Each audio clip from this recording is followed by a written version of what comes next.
अधिक विकार साठवले कि मग हरी येत नाही। जहा राम है तहा काम नाही, जहा काम है तहा राम नाही। तुका म्हणे आम्ही झालो अग्निरूप, किंबहुना काम क्रोधे केले घर रीते। जिथे विठ्ठल असतो काम क्रोध निघून जातात। आपण विठ्ठलाला साठवा, काम क्रोधाधिकांना नाही, आणि वाईनला तर अजिबातच नाही। विठ्ठल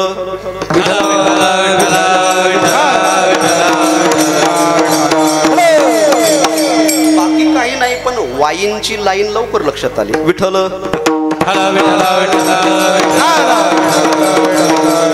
म्हणजे जीवनामध्ये काही काही गोष्टी मिळतात पण कळत नाही, त्याच्यात आपण, आणि काही काही गोष्टी कळतात सुद्धा मिळतात सुद्धा। संतांना हा देह कळाला सुद्धा, मिळाला सुद्धा। संतांनी या देहाच्या माध्यमातून देव होता येते हे सार्थ केलं। हा म्हणून जवळ असलेल्या वस्तूचं ज्ञान नसतं। हा अभंग आपल्या पाठातला आहे, पण याचा काय मतीचा अर्थ आहे? तुकाराम महाराजांना याच्यातून काय म्हणायचं ऐका बरं का। याच्याही पुढे बोलतो, जे काही कीर्तनकार असतील, कथाकार असतील, जे काही विद्वान मंडळी असतील, ते जर अभंगाचा अर्थ करत असतील तर मी जो अर्थ करतो तोच या अभंगाचा अर्थ आहे असा त्यांनी कधी दुराग्रह करू नये। कारण तुकाराम महाराजांना या अभंगातून काय सांगायचंय हे तुकाराम महाराजांनाच माहिती असतं। हा नामदेवांना नामदेवांच्या साहित्यामधून, गाथ्यामधून, सुवचनामधून काय सांगायचं हे नामदेवांशिवाय दुसऱ्या कोणाला माहिती नसतं। म्हणून कीर्तनकारांनी, विद्वानाने दुराग्रह करू नये। मी जे चिंतन मांडलं, मी जो अभंग निवडला, अभंगाचा मतीचा अर्थ सांगितला, त्याचा अर्थ सांगितला, हा जो अर्थ सांगितला तो तसाच आहे, तुकाराम महाराजांना तसाच सांगायचा होता। हा दुराग्रह कीर्तनकारांनी करू नये। आपण फार फार तर अभंगाचं एक विश्लेषण करू शकतो, अभंगाचं थोडंफार चिंतन गुरुकृपा प्रसादामुळे करू शकतो। अभंगाचं परीक्षण करण्याचा अर्थ, परीक्षण करण्याचा अधिकार आपला नाही। विठ्ठल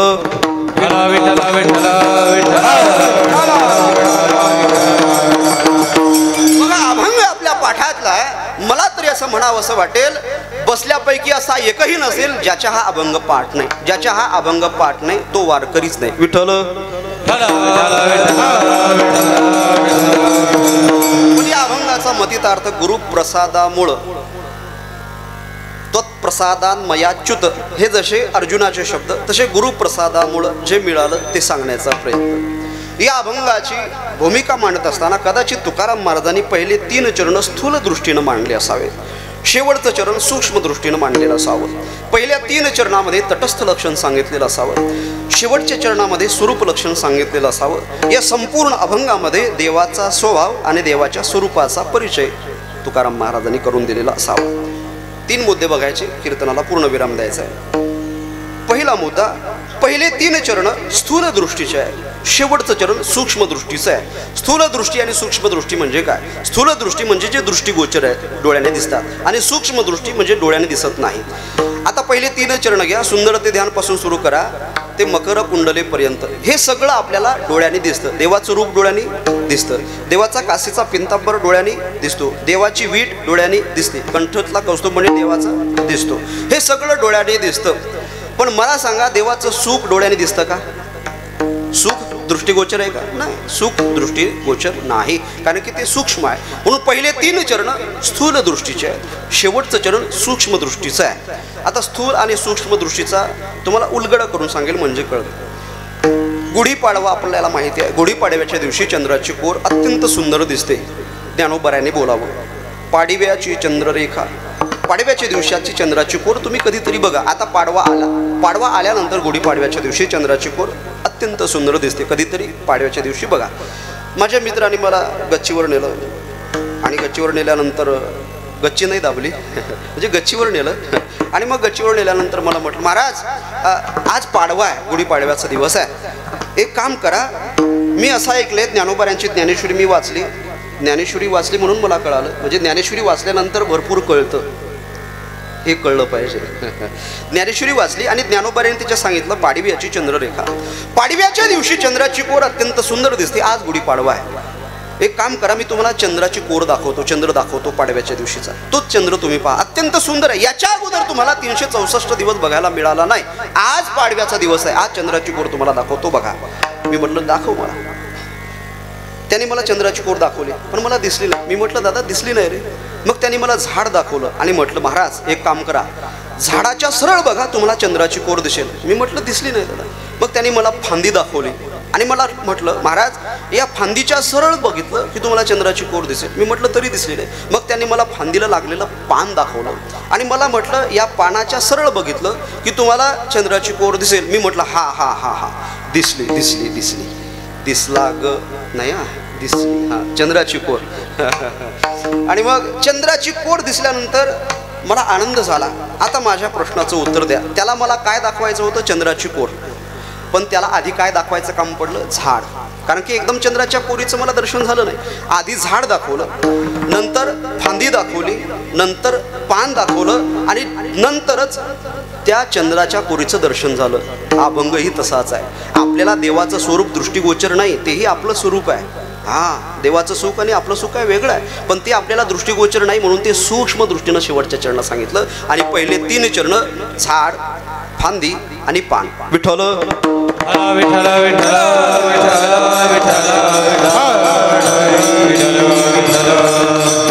पहिल्या 3 चरणामध्ये तटस्थ लक्षण सांगितलं, शेवटच्या चरणामध्ये स्वरूप लक्षण सांगितलं. What do you mean by तटस्थ लक्षण अँड स्वरूप लक्षण? 2 मिनिटामध्ये सांगतो, ऐका, थोडं लक्ष असू द्या. जे लक्षण लक्षापर्यंत जातं आपण मात्र लक्षाच्या वेगळं असतं त्याला तटस्थ लक्षण म्हणतात. आणि जे लक्षण लक्षापर्यंत जाऊन आपण मात्र लक्ष स्वरूप होतं त्याला स्वरूप लक्षण म्हणतात. तटस्थ लक्षण पहिले 3 चरण, स्वरूप लक्षण शेवटचं चरण. हे बाहेर जाणार आहे म्हणून बोलतो. तटस्थ लक्षण पहिल्या 3 चरणासाठी. एका सद्ग्रस्ताला देवदत्ताचं घर बघायचं होतं आणि तो सद्ग्रस्त गावात गेला. एका वट्यावर गावातली काही मंडळी बसलेली होती, ज्ञानेश्वरी पारायण करत. नाही टवळक्या करत. त्याला काय म्हणतात? कुचर वटा. तो प्रत्येक गावात असतो. आणि ते 4 लोक तिथेच बसलेले असतात. त्यांना हरिपाठ त्यांना नामदेवांचा सप्ताह त्यांना कीर्तन सुरू आहे अजिबात नाही. याची टोपी त्याच्या डोक्यात, त्याची टोपी याच्या डोक्यात, बाकी काही घेणं देणं नाही. आणि मग ते लोक तिथे बसलेले असतात. ते त्यांचं ठराविक ठिकाण असतं, ते प्रत्येक गावात असतं. आणि मग तो सद्ग्रस्त त्या लोकांजवळ आला आणि त्या लोकांना म्हणू लागला, का हो देवदत्तस्य कह ग्रह, म्हणजे देवदत्ताचं घर कोणतं आहे? मला देवदत्ताचं घर दाखवा. त्याच्यातला एक म्हणू लागला, तो कावळा बसलेला आहे ना ज्या घरावर, ते घर देवदत्ताचं आहे. काकवान देवदत्तस्य ग्रह, ज्या घरावर कावळा बसला ते घर देवदत्ताचं आहे. हा माणूस त्या गल्लीमध्ये गेला, कावळा पाहिला, ते घर पाहिलं, या गल्लीमधून त्या घरापर्यंत गेला. कावळा त्या घरावरून उडला, दुसऱ्या घरावर जाऊन बसला. तो पुन्हा गल्ली फिरवून कावळा ज्या घरावर बसलेला आहे त्या घराचा शोध घेऊ लागला. त्याला ते घर दिसलं आणि मग तो त्या घरापर्यंत गेल्यानंतर त्याला बरं वाटलं, पण कावळा उडून दुसऱ्या घरावर बसला. पुन्हा तो त्या घरापासून निघाला, ज्या घरावर कावळा बसला त्या घराचा शोध घेण्याचा प्रयत्न करा. दिवसभर कावळा या घरावरून उडायचा, दुसऱ्या घरावर जाऊन बसायचा, त्या घरावरून उडायचा, तिसऱ्या घरावर जाऊन बसवायचा. हा दिवसभर शोधून शोधून कंटाळा, पण देवदत्ताचं घर काही याला सापडलं. हा कंटाळून यांच्या जवळ आला. हे तिथंच बसलेले होते. नाही, तिथे बसलेलेच असतात कारण यांना काही घेणदेणच नसतं कशाचं. आहे की नाही? पडवणी राहीनत येठाई कुचरवट्यावर. हा, हे सकाळपासून संध्याकाळपर्यंत तिथंच. आणि मग तो म्हणू लागला, का हो तुम्ही म्हटलं काकवान देवदत्तचे ग्रह, कावळा ज्या घरावर बसलेला आहे ते घर देवदत्ताचं आहे, पण कावळा या घरून उडायचा, त्या घरावर जाऊन बसायचा. मी दिवसभर शोधून शोधून थकलो ना, मला देवदत्ताचं घर सापडलं नाही. देवदत्ताचं घर कोणतं आहे? त्याच्यातला एक सद्ग्रस्त चांगला माणूस चुबदारासारखा तो म्हणू लागला, अहो तुम्ही विचारलं तरी कोणाला? अहो हा दिवसभर लेझिम खेळत घरी येतो, दिवसभर प्यालेला असतो. हां, हरिनाम का प्याला नाही. हां, एकच प्याला, पुस्तकातलाही नाही. कळालं असेल. तुम्ही याला विचारलं, याच याला काही कळत नाही. आणि याला विचारलं देवदत्ताचं घर कोणतं आहे, हा याच्या सुधीत नसतो. तो काय सांगेल? मी सांगतो तुम्हाला देवदत्ताचं घर कोणतं आहे. ज्या घराला पिवळा रंग आहे, ज्या घराला पिवळ्या रंगाचा दरवाजा आहे, ते घर देवदत्ताचं आहे. तो सद्ग्रस्त चालत चालत गेला, त्याला पिवळ्या रंगाचं घर दिसलं, पिवळ्या रंगाचा दरवाजा दिसला, देवदत्ताची त्याची भेट झाली. पुढं त्यांनी काय केलं आपल्याला घेणं देणं नाही. कीर्तनात या, मुद्द्याकडे लक्ष द्या. त्याला काय सांगायचं होतं? त्याला देवदत्ताच्या घराला पिवळा रंगाचा दरवाजा आहे हे सांगायचं होतं. म्हणजे शेवटचं चरण देवाचं सुख सांगायचं या अभंगात तुकाराम महाराज. देवाचा वास्तविक परिचय करून द्यायचं काम पडलं शेवटच्या चरणावर. म्हणजे शेवटचं चरण स्वरूप लक्षणाचं आहे आणि पहिले 3 चरण हे तटस्थ लक्षणाचे आहे. म्हणजे कावळा या घरावरून उडून दुसऱ्या घरावर बसणं याला तटस्थ लक्षण म्हणतात. आणि देवाचं सुख, देवापासून कधी वेगळं न होणं. पिवळ्या रंगाचा दरवाजा उडू शकतोय, पिवळं घर उडू शकतंय नाही. म्हणजे जे लक्षण लक्षापर्यंत जाऊन आपण लक्ष स्वरूप होतं त्याला स्वरूप लक्षण म्हणतात. पिवळ्या रंगाचा दरवाजा देवाचं स्वरूप हे झालं स्वरूप लक्षण. आणि काकवान देवदत्तस्य ग्रह पहिले 3 चरण म्हणजे कावळा या घरावरून उडतो दुसऱ्या घरावर जाऊन बसतो हे झालं तटस्थ लक्षण. आता सुंदर ते ध्यान उभे विटेवरी देव विटेवर उभा आहे तटस्थ लक्षण. कावळा या घरून उडला दुसऱ्या घरावर जाऊन बसला देव विटेवरून खाली आला नाही का तटस्थ लक्षण. विटेवरून खाली आला. हा कधी आला? ज्ञानोबऱ्यांची भिंत देवाने ओढली ज्ञानोबाची भिंत अंगे ओढी. ज्ञानोबऱ्यांची भिंत अंगाने ओढत असताना विटेवरून खाली आला तटस्थ लक्षण. ऐका दुसरं उदाहरण घ्या. देवाच्या कंठातला कौस्तुभमणी खाली पडत नाही का? पडला. म्या लक्ष्मी डावलोनी केली परती फेडून कौस्तुभ घेतला हाती. कौस्तुभमणी देवानी कंठातला काढून हातामध्ये घेतला तटस्थ लक्षण. देव आपले कर कटेवर ठेवतो तो कर खाली घेत नाही का? घेतो ना. कधी घेतो? देवाने आपले कर कटेवर ठेवले पण खाली केव्हा घेतले? ज्यावेळेस जनाबाईची देवाने दळण दळलं त्यावेळेस भगवंत आपले कर कटेवरून खाली घेतो. जनाई करीते हरी भजन जनाई करीते हरी भजन जनाई करीते हरि भजन जनाई करीते हरि भजन. तसे देवकी नंदन तसे देवकी नंदन जनाई करीते हरि भजन जनाई करीते हरि भजन हरि भजन हरि भजन. अरे दळण दळताना देवाने आपले कटेवरचे कर खाली घेतलेत ना. म्हणजे हे 3 चरण आहेत. कंठातला कौस्तुभमणी खाली ठेवणं देवाचं विटेवरून खाली येणं ज्ञानोबाची भिंत अंगाने ओढणं हे तटस्थ लक्षण. पण देवाचं सुख देवापासून दूर राहू शकतं का? प्रश्नाचं उत्तर द्या. नाही. कारण की देवाचं शेवटचं चरण हे स्वरूप लक्षणाचं आहे. अरे देवाचं सुख जर देवापासून वेगळं होत असेल तर त्याला देव म्हणावं तरी कसं महाराज? कारण की तो सर्व सुखाचे आगर आहे खान आहे. हा सुखरूप ऐसा दुजा कोणी सांगा तो आनंदमय आहे. हा आनंद अद्वय नित्य निरामय जे का निजध्येय योगियांचे तो आनंद स्वरूप आहे. देवाचा आनंद देवाचं सुख जर देवापासून वेगळं होत असेल तर त्याला देव म्हणता येत नाही. म्हणजे स्वरूप आपल्या लक्षणापर्यंत जातं आणि आपण लक्ष स्वरूप होतं याला स्वरूप लक्षण म्हणतात. पहिले 3 चरण तटस्थ लक्षणाचे शेवटचं स्वरूप लक्षणाचं चरण. आणि पहिल्या चरणामध्ये देव कसा दिसतो देव कसा आहे याचं वर्णन अभंगात सुंदर जान उभे विटेवरी सुंदर जान उभे विटेवरी सुंदर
या संपूर्ण अभंगामध्ये देवाचा स्वभाव सांगितलेला आहे. दुसरा मुद्दा, देव गेल्या 2 महिन्यापासून विटेवर उभा आहे. बरोबर आहे? 2 महिन्यापासून उभा आहे? नाही, 4 वर्ष झाले. नाही, किती वर्ष झाले? अरे वर्ष काय, युग झाली महाराज. 28व्या युगामध्ये देव उभा आहे. युगे 28 विटेवरी उभा. हा, विटेवर उभा आहे गेल्या 28व्या युगामध्ये. काय इतिहास त्याच्या पाठीमागं? देवाचा स्वभाव सांगतो अभंगा. देव विटेवरती उभा आहे, देवाचा स्वभाव आहे याच्यामध्ये. काय झालं, पुंडलिकराय आईवडिलांची सेवा करत होते आणि आईवडिलांची सेवा करत असताना भगवंत आले. पुंडलिकरायाला म्हटलं, पुंडलिका, अरे मी जगाचा मालक आहे, मी आलोय तुला दर्शन द्यायला, बघ माझ्याकडं. पुंडलिक काय म्हणतात, बरं झालं देवा, मी कदरलो होतो आईवडिलांची सेवा करून करून. तो काय कलियुगातला पुंडलिक होता भाई? नाही. हा, पुंडलिकराया म्हटले, देवा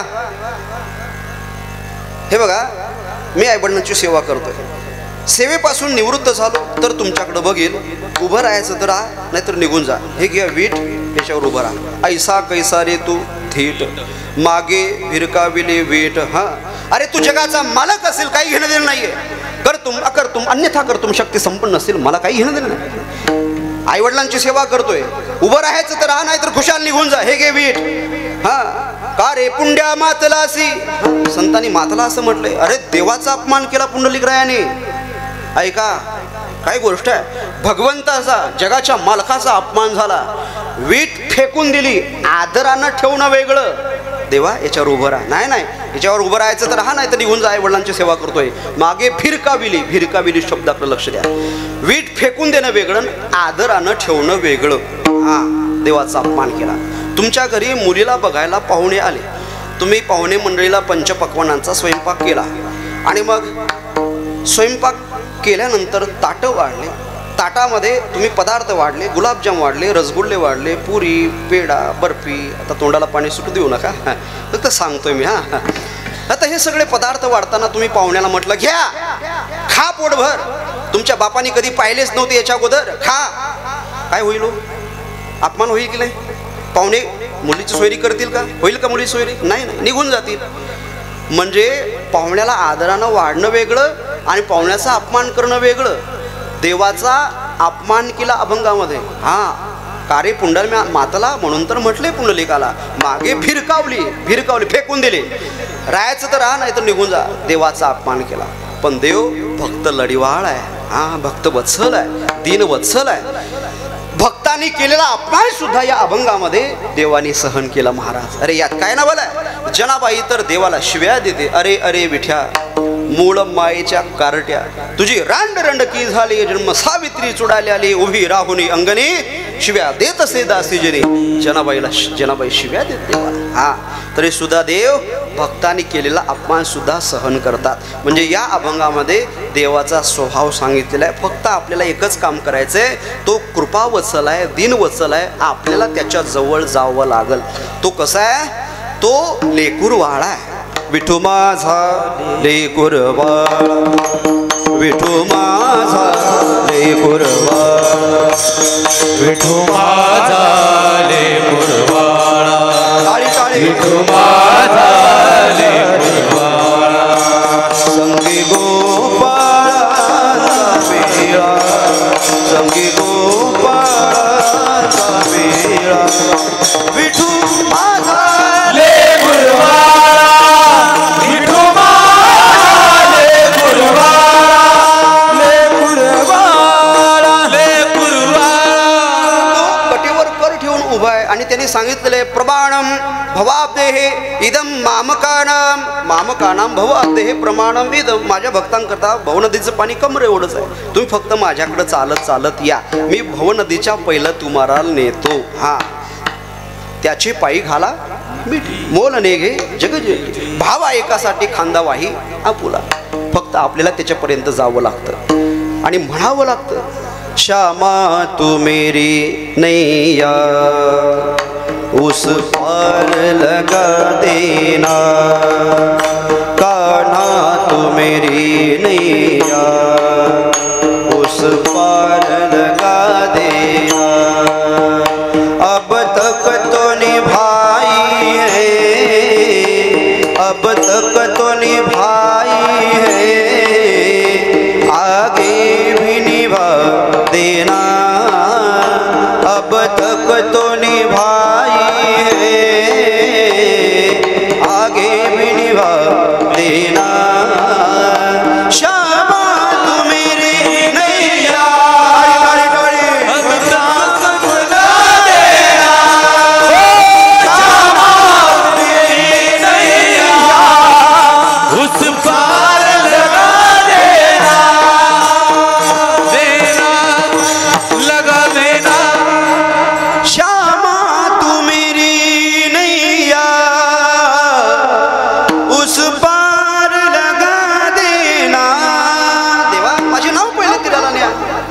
पण देवाला म्हणा, कन्हैया ले चल परली पार, नैया ले चल परली पार।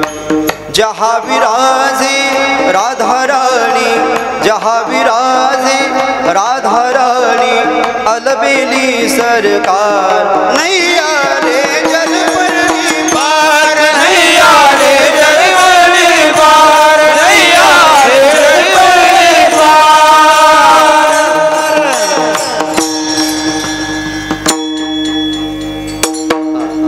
काय करावं, पहिला दिवस मिळाला, जास्त मोकळं बोलता येईल, पहिला दिवस जरा बंधनाचा असतो। असो,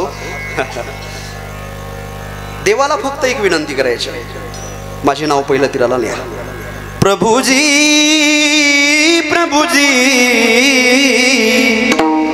प्रभुजी प्रभुजी रे, नाव किनारे लगा गहरी नदिया नाव पुराणी, दवरे दवरे आ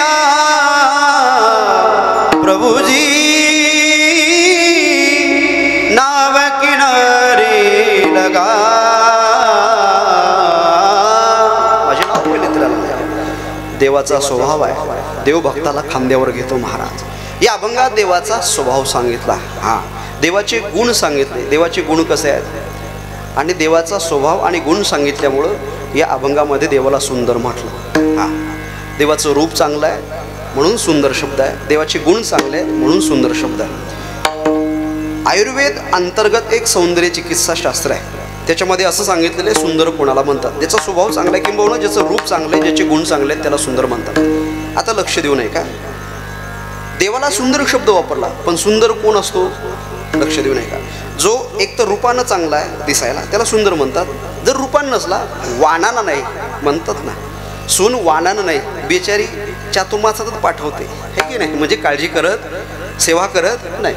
लोक म्हणतात बाया म्हणतात काही हरकत नाही जाऊ द्या, वाणानं नाही पण गुणानं आहे, सासू सासऱ्यांची सेवा करते, हा त्रास देत नाही, म्हणजे मग म्हणतात ना वाणानं नाही पण गुणा नसलं पाहिजे। आता याचा वाण म्हणजे रूप, याचं काळं रूप आहे, काळं रूप चांगलं आहे का हो, बोला ना, काळ्या रूपाला सुंदर म्हणतात का, बायको काळी पाहिजे का गोरी पाहिजे, तू काळा असला तरी बायको गोरीच पाहिजे नाही, देवानेच रंग दिलाय तो, कारण की तो देवाचा रंग आहे ना, काळा रंग देवाचा आहे पण माणसाला गोरा रंग अपेक्षित आहे, बायको गोरी पाहिजे याचा अर्थ आहे।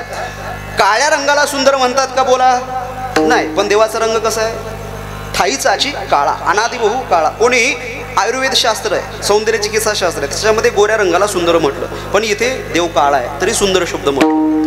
बरं ठीक आहे राहू द्या, याचे गुण तरी चांगले आहेत का, गुण असले तर सुंदर म्हणतात, पण याचे कोणते गुण चांगले, यांनी चोरी केल्याशिवाय काही काम केलं नाही। आता लोक इथं येतात आणि इथं येऊन लोकांनी चपला घेऊन गेल्या, विश्वस्त मंडळी तक्रार आली, लोक येतात आमच्या चपल्या घेऊन घेतात, चांगले नाही ना, म्हणजे चोरी करणं चांगलं आहे नाही, आणि यांनी चोरीच केली। चोरा चुरा कर माखन खाया, चोरा चुरा कर माखन खाया, आणि चोरी करणं चांगलं नाही, बरं ठीक आहे चोरी केली, यांनी लबाड्या केल्या, खोटं बोलण्याशिवाय काही काम केलं नाही, मी चोरलं माखन चोरलं नाही यांनी असं सांगितलं, म्हणजे याचं रूपही चांगलं नाही, म्हणजे हा काळा आहे, आणि याचे गुणही चांगले नाही, यांनी खोट्या बोलल्या चोरी केल्या, तरी सुद्धा सुंदर शब्द तुकाराम महाराज वापरतात। का वापरतात ऐका, हा रूपानंही सुंदर आहे आणि गुणानंही सुंदर आहे, थोडं भजन करा, अरे एक उरलेल्या वेळामध्ये चिंतन करून चिंतनाला पूर्ण विराम देऊ, पहिला दिवस आहे जास्त त्रास देणार नाही, सगळ्यांनी मोठ्या प्रेमानं भजन करा। विठोबा रखुमाई हरी विठोबा रखुमाई, विठोबा रखुमाई, विठोबा रखुमाई, विठोबा रखुमाई, हरी विठोबा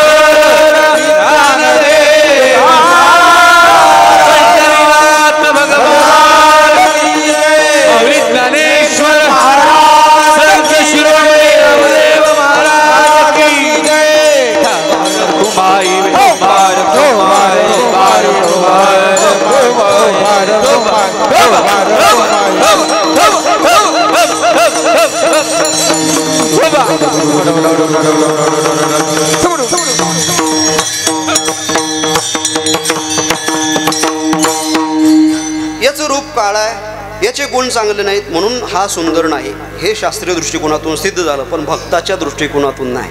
तुम्ही भक्त व्हा, हा सुंदरच दिसेल. एकदा अकबराच्या दरबारात अकबराने बिरबलाला सांगितलं, बिरबला जगातला सगळ्यात सुंदर मुलगा माझ्या दरबारात आणून हजर कर.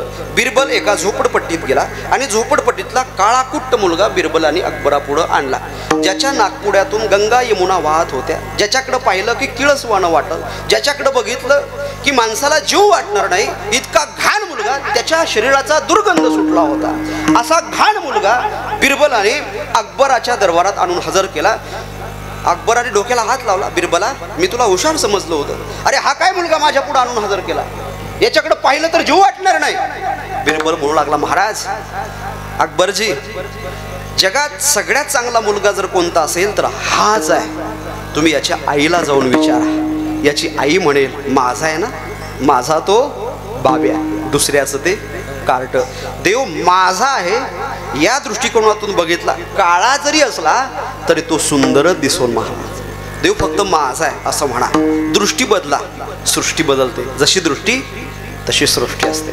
सोच बदलो सितारे बदल जाएंगे, नजर बदलो नजारे बदल जाएंगे, कश्ती बदलने की जरूरत नहीं है यहाँ पर, खाली रूह बदलो किनारे बदल जाएंगे. जसं जग पाहिलं जग आपल्याला तसं दिसतं महाराज. हा देव सुंदरच आहे हो, तो भक्ताच्या दृष्टिकोनातून बघा मग सुंदर दिसेल. बरं तो रूपानं सुंदरच आहे, त्याचं वर्णन सगळ्यांनी केलेलं आहे. रूप पाहता लोचने सुंदर ते ध्यान. हा रूप सावळे सुकुमार, काने कुंडले मकराकार, सुकुमार सावळे सुंदर रूप मनोहर, सावळे सुंदर रूप.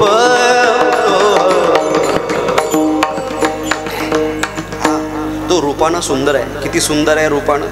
ज्यावेळेस जानकी माता पहिल्यांदा रामाला पाहते, जानकी मातेनं बगीच्यामध्ये पहिल्यांदा रामाला पाहिलं आणि रामाला पाहिल्या रामाचं रूप एवढं सुंदर दिसलं की जानकी रामाला पाहून रामरूप झाली.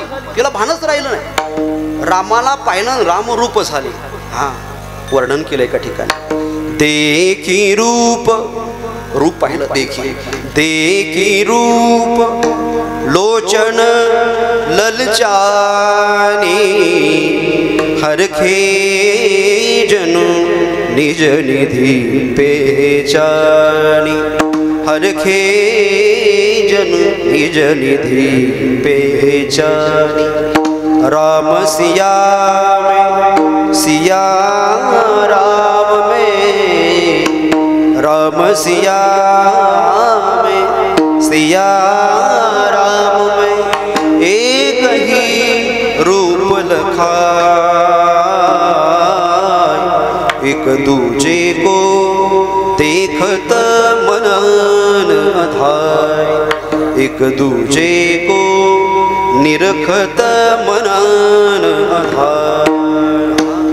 एकमेकांना पाहिलं राम जानकी रूप झाले, जानकी राम रूप झाले. एवढा देव सुंदर दिसतो, त्याचं रूप सुंदर आहे, रूपही सुंदर आहे आणि त्याचे गुणही चांगले आहेत म्हणून त्याला सुंदर शब्द वापरला. गुण कसे काय चांगले आहेत. सुदेव ब्राह्मणाच्या हाती रुक्मिणी आईसाहेबांनी पत्र दिलं, त्या पत्रातल्या मजकुरात सांगितलं याचे गुण चांगले आहेत म्हणून हा सुंदर आहे. पाहिलं नाही अगोदर. हा रुक्मिणी आईसाहेबांनी द्वारकाधीशाला कृष्णाला याच्या अगोदर कधी बघितलं नाही. न बघता प्रेम झालं, नंतर ते शिफ्ट मध्ये आलं. बघा कळालं तर. म्हणजे आधी पाहिलं नाही रुक्मिणी आईसाहेबांनी, न पाहता प्रेम केलं रुक्मिणी आईसाहेबांना. हा द्वारकाधीशाला पाहिलं नाही. विनती सुनिये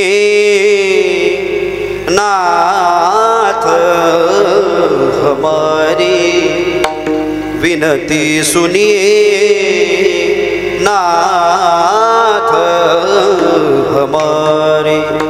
हृदयेश्वर हरि हृदय विहारी, मोर मुकुट पीतांबर धारी.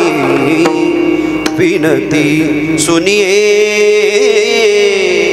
नाथ हमारी. विनती सुनिए, पत्र लिहिलं आणि त्या पत्रातला मजकूर लिहिला, सुदेव ब्राह्मणाच्या हाती दिला. त्या सुदेव ब्राह्मणाच्या हाती जे पत्र दिलं ना त्यातला मजकूर सांगायचा. ऐका, तो गोड आहे आणि त्याच्यामध्ये सुंदर का आहे हे सांगितलेलं आहे. त्या पत्रातला मजकूर रुक्मिणाई साहेबांना खूप सुंदर लिहिला बघा. ते प्रेमपत्र आहे आणि तिथूनच प्रेमपत्रांना खरी सुरुवात झालेली आहे. आणि मग त्या प्रेमपत्रामध्ये असं लिहिलंय, देवा श्रुत्वा गुणान भुवन सुंदर शृण्वतांते निर्विश्य कर्ण विवरई हरत्वंगताप. श्रुत्वा म्हणजे ऐकून, त्वा प्रत्यय झालेला आहे. क्रियेच्या अनंतर होणारा प्रत्यय त्याला त्वा प्रत्यय म्हणतात, लेप प्रत्यय म्हणतात. गत्य म्हणजे गेल्यानंतर, गत्वा गेल्यानंतर, श्रुत्वा ऐकल्यानंतर तुमचे गुण. श्रुत्वा गुणान अनेक वचन, एक गुण नाही अनेक गुण. भगवंता श्रुत्वा गुणान, हे भगवंता तुमचे अनेक गुण मी ऐकले.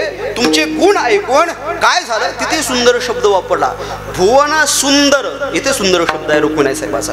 हे त्रिभुवना सुंदरा श्रुत्वा गुणान भुवना सुंदर शृण्वतांते निर्विश्य कर्ण विवरी हरत्वंगतापम.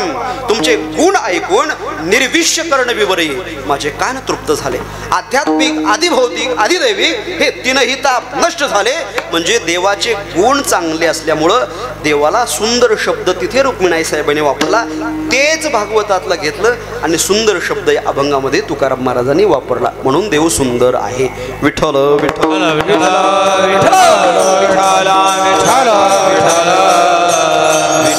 संपलं कीर्तन, फक्त 2 मिनिट. मला एक सांगा, या अभंगामध्ये कुठेतरी पांडुरंग, विठ्ठल, जगन्नाथ, केशव, माधव, नारायण, गोपाळ शब्द आहे? ऐका, बोला ना. या अभंगात ज्या पांडुरंगाचं वर्णन केलं त्याचा एकही शब्द आला नाही. कुठं पांडुरंग नाही, कुठं विठ्ठल नाही. आम्ही कसं समजावं? हे जे वर्णन सगळं अभंगातलं आहे ते आमच्या पांडुरंगाचंच आहे. कुठंच शब्द नाही. देवाचं वर्णन करताना कुठंच विठ्ठल म्हटलं नाही, कुठंच पांडुरंग म्हटलं नाही. आम्ही कसं समजावं? हे पांडुरंगाचंच वर्णन आहे. एकदा लोकमान्य टिळकांच्या घरी एक सद्ग्रस्त गेले. दार ठोठावलं, टिळक आहेत का घरात? अहो जोडा घरामध्ये नाही. मला काय डोक्यात घालायचा आहे तो? टिळक आहेत का? जेवढं विचारलं तेवढं सांगा ना. अहो फेटा सुद्धा नाही. मला घालायचा आहे तो? जेवढं विचारलं तेवढं तर. अहो काठी सुद्धा नाही. मला काय डोक्यात घालायची का ती? टिळक आहेत का विचारलं, जेवढं विचारलं ते उत्तर द्या ना. घरातून आईसाहेबांचं उत्तर लाव. हे सगळं घेतल्याशिवाय टिळक बाहेरच पडत नाहीत. याचा अर्थ टिळक घरात नाही. हे जसं पांडुरंगाचं वर्णनही तसंच. सांगा ना, जगात असा विटेवर उभा असलेला देव कुठं सापडतोय होय? हा बघा ना, कुठं चंद्रभागेचं तीर आहे होय? कुठं तो पांडुरंग उभा असलेला आपल्याला जगाच्या पाठीवर बघायला मिळतोय? नाही. मी तर याच्याही पुढे बोलतो, संपूर्ण जग धुंडाळून पहा. संपूर्ण जगामध्ये, संपूर्ण विश्वामध्ये आळंदी आणि पंढरपूर सारखं क्षेत्र नाही. इंद्रायणी चंद्रभागेसारखं तीर्थ नाही. हा, ज्ञानेश्वरी गाथा यांच्यासारखे ग्रंथ नाहीत. ज्ञानोबा, तुकोबा, नामदेवराय यांच्यासारखे संत नाही. वारकरी पंथासारखा पंथ नाही. आणि आमच्या पांडुरंगासारखा श्रेष्ठ देव नाही महाराज. उदंड पाहिले, उदंड ऐकिले, उदंड पाहिले, उदंड ऐकिले, उदंड ऐकिले, उदंड पाहिले, उदंड ऐकिले. वर्णिले क्षेत्र महिमे, उदंड वर्णिले क्षेत्र महिमे, उदंड वर्णिले क्षेत्र महिमे. ऐसी चंद्रभागायचे विमान, ऐसे चंद्रभागायचे विमान, चंद्रभागायचे विमान, ऐसी चंद्रभागायचे विमान.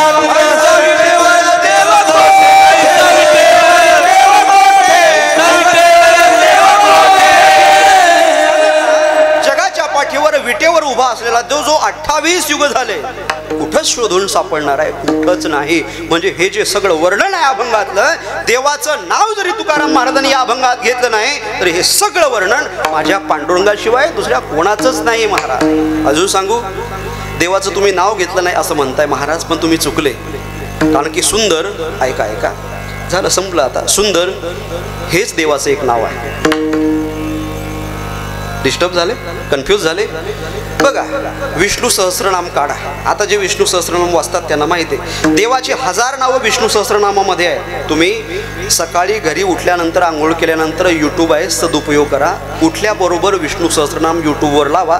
सगळं यूट्यूबवरचं विष्णू सहस्रनाम 10 मिनिटात 15 मिनिटात होते. देवाचे 1000 नावं तुम्ही ऐकले ना, तुमचा दिवस चांगला जातो महाराज. एवढी पावर त्या विष्णू सहस्रनामामध्ये. हा, विठ्ठल सहस्रनाम आहे, विष्णू सहस्रनाम आहे, ललिता सहस्रनाम सहस्रनाम आहे, हा दुर्गा सप्तशती आहे, हा हे सगळे महाराज शास्त्र आपल्याकरता निर्माण करून दिलेलं आहे. पण आपण व्हॉट्सअप युनिव्हर्सिटीत एकदा ॲडमिशन घेतलं की ती युनिव्हर्सिटी सोडत नाही. मग इन्स्टा आलं, फेसबुक आलं, यूट्यूब आलं. एकदा का त्याच्या सकाळी तोंड घातलं की दिवसभर तो मोबाईल सोडत नाही. पण त्याचा सदुपयोग करा. हा सकाळी लावा आदित्य हृदय स्तोत्र. आपल्या मुलांना चांगली विद्या यावी याच्याकरता यूट्यूबवर आदित्य हृदय स्तोत्र सर्च करा. आदित्य हृदय स्तोत्र तुमच्या मुलाला सकाळी आंघोळ झाल्यावर वाचायला लावा, ऐकायला लावा. यूट्यूबवर 10 मिनिटं जरी तुमच्या मुलानं ते ऐकलं ना, तुमच्या मुलाचं 1-1.5 महिन्यात पाठ होईल. एकदा तो आदित्य हृदय स्तोत्र म्हणायला लागला की बघा चांगले चांगले मार्क घेऊन 1 नंबरवर टॉपवर जाईल. हा हे शास्त्र आहे आणि शास्त्र म्हणेल ते सांडावे, त्याला शास्त्र म्हणतात. बघा विष्णू सहस्रनाम प्रत्येकाने वाचा. जसं ज्ञानेश्वरी आणि गाथा वाचतो तसं विष्णू सहस्रनाम सुद्धा संप्रदायाची परंपरा आहे, आचारसंहिता आहे, वाचली पाहिजे. आपली आचारसंहिता आपण नाही सांभाळणार तर कोण सांभाळणार? हा सांभाळा. ऐका, देवाचे 1000 नाव विष्णू सहस्रनाम मध्ये आहेत आणि त्या विष्णू सहस्रनामामधला सुंदर हा देवाचा एक नावाचा प्रकार आहे. हे विष्णू सहस्रनामामध्ये महाभारताने सांगितलेलं आहे. उद्भव सुंदर सुंदो रत्ननाभ सुलोचन, म्हणजे उद्भव सुंदर सुंदो.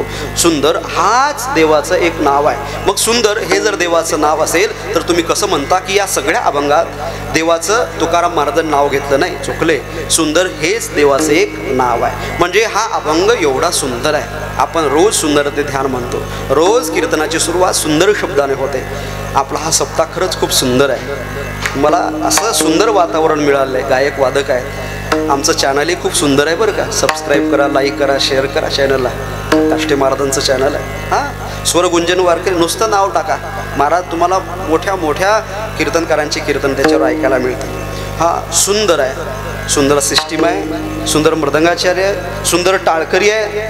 पहिला दिवस आहे पण पहिल्या दिवशी सुंदर वातावरण झालेलं आहे. कारण की नामदेवरायांचा दरबारच सुंदर आहे.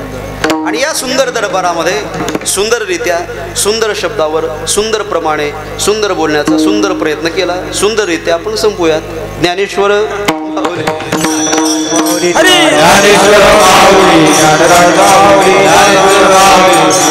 महाराज माऊली ज्ञानराज माऊली तुकाराम.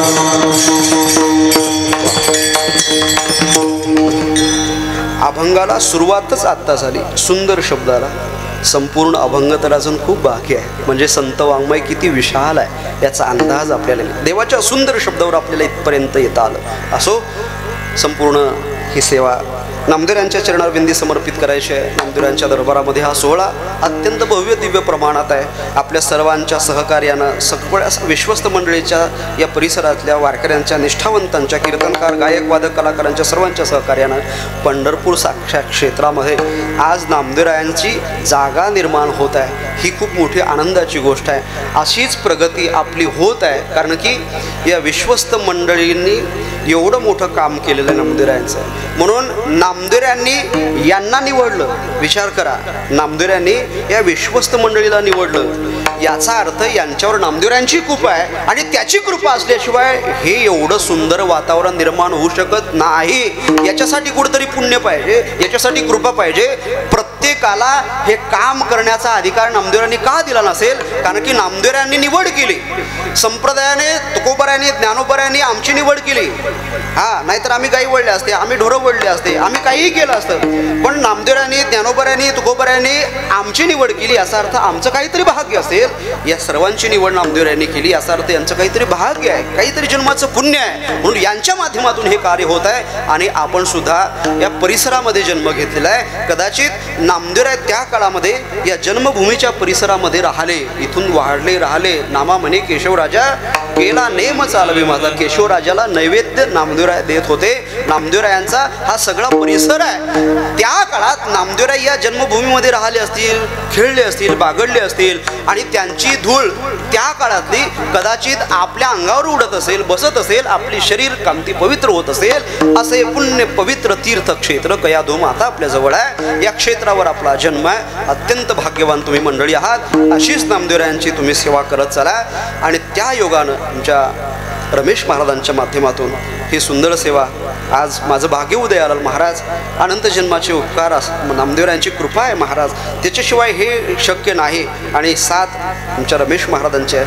महाराज ज्यावेळेस पहिल्यांदा फोन आला ना नामदेवरायांची सेवा करायचे, अक्षरशः डोळ्यातून पाणी बाहेर आलं की बड्या बड्यांना इथं चान्स मिळत नाही. आणि माझ्यासारख्या पामराला नामदेवरायांची सेवा करण्याचं सद्भाग्य मिळालं. खरंच आज इजात तू कीर्तनकार म्हणून प्रसिद्ध झाला गड्या. खरा शिक्का तुला आज कीर्तनकाराचा लागला. हे नामदेवरायांच्या दरबारामध्ये कीर्तन होत आहे. ज्यांनी सांगितलं नाचू कीर्तनाचे रंगी, ज्ञानदीप लावू जगे, कीर्तन परंपरा ज्यांनी उदयाला आणली ते नामदेव महाराज. आज त्यांचा समाधी सोहळा आपण सर्वजण करतोय. पुन्हा एकदा तुमच्या सर्वांच्या चरणारविंदी नतमस्तक होतो. एकदा दोन्ही हात वर करा, नामदेवरायांचं भजन घेऊ आणि कीर्तनाला पूर्ण विराम देऊ. सगळ्यांनी दोन्ही हात वर घ्या, सगळे एकदम लंबे लंबे बघा. मी जास्त टेन्शन दिलं नाही तुम्हाला. पहिला दिवस आहे त्याच्यामुळे टायमात कीर्तन सोडलं. थोडं उशिरा 10 मिनिटांनी सुरू झालं म्हणून एक 10 वाजून 10 मिनिटं झाले. दोन्ही हात वर करा, एकदम लंबे लंबे, मागचे मागचे मागचे. हां राहू दे सकाळपर्यंत नाही ना. सगळ्यांनी माझ्या पाठीमाग गोड भजन करायचं.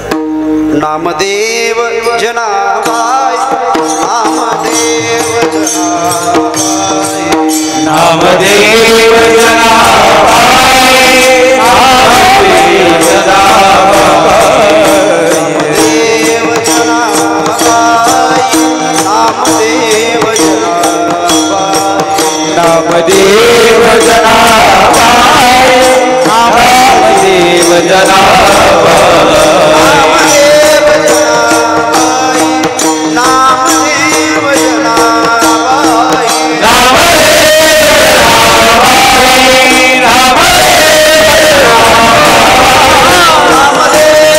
नामदेव जनाबाई,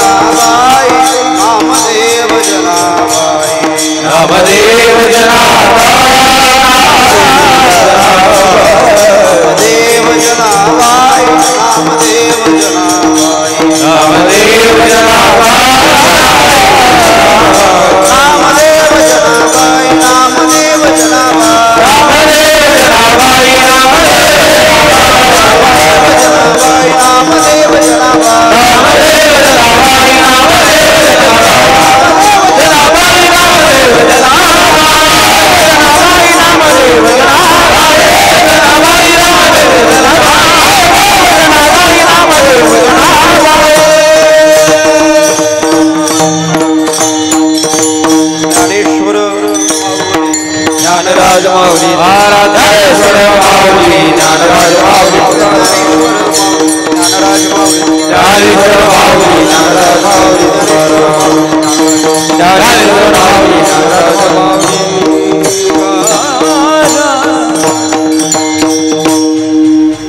विठ्ठल जय जय विठ्ठल, विठ्ठल जय जय विठ्ठल, विठ्ठल जय जय विठ्ठल, जय विठ्ठल जय जय. हरी बोलिलेले पूर्वी देवा पुढे उत्तरी,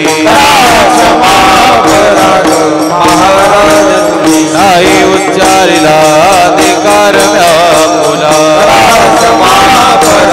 महाराज तुका मनी ज्ञानेश्वरा राखा पाया पैकी करा. महाराज ज्ञानदेव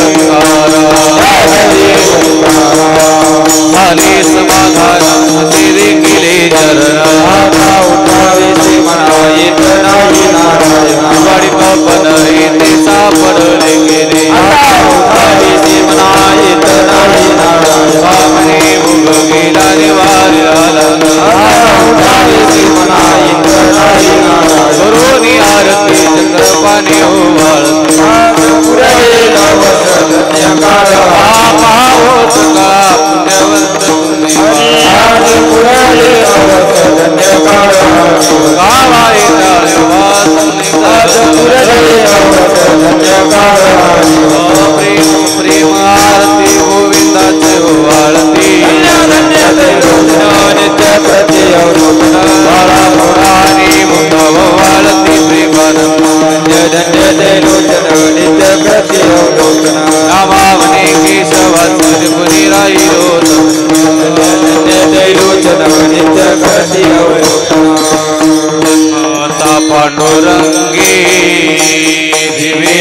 लीले शतकोटी ब्रह्मांड कवी विवर्तिले जय राया जीवन गाना बघया आरती वाणीचा चित्त पालटी काया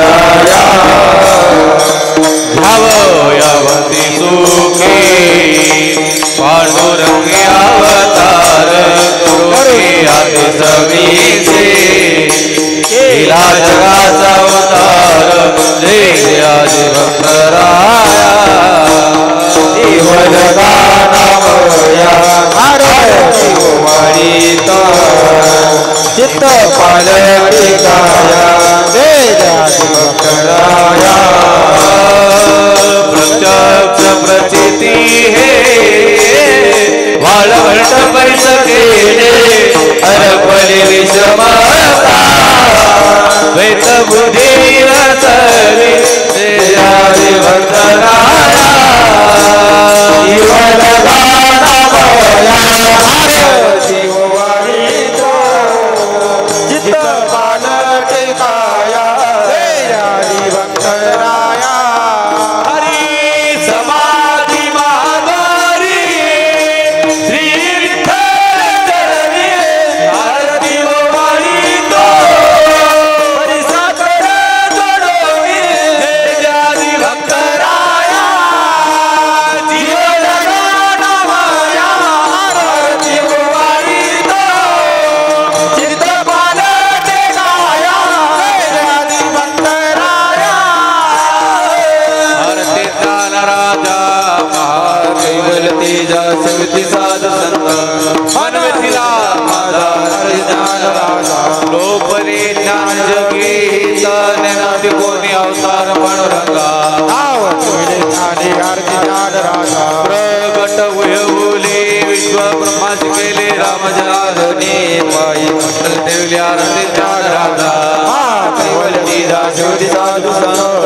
मनवेतीला माझा ज्ञान राजा आरती तुकारामा स्वामी सद्गुरुरामा सदानंदवर्ती पायी राखया तुकारामा राघवे सागरात वाचान तारिले तरी श्रीगोवाशी आमंगल केले आरती तुकारामा तुकिसा तुलने श्री ब्रह्मा तुकाशी आले मुनी रामेश्वरी चरणी मस्त ठेवले आरती तुकारामा स्वामी सद्गुरुरामा सदानंदवर्ती पायी राखया आरती तुकारामा खाली लोटांगण वंदे डोळ्यात पाहिन रूप प्रेमे पूजन भावे वाळी नामा सौर रखमाय ठोबा रखमाय विठ्ठल रखमाय ठोबा रखमाय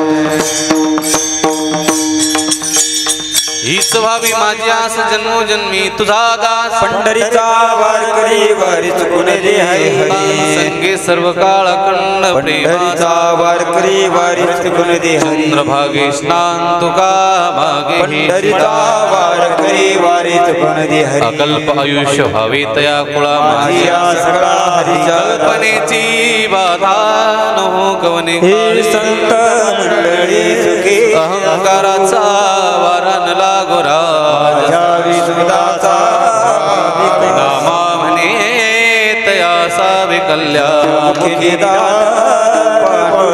कल्पनेची बाधा न हो कवने काळी मंडळी मागणी ते सहजप्रती आहे तरी पाये या संतांसी निर्विहीन समजते तुझे काही नमा म्हणे आता उदार तू होई ठेवी पायी संता या संतांसी निर्विहीन समजते अनेक तुझे काही नमा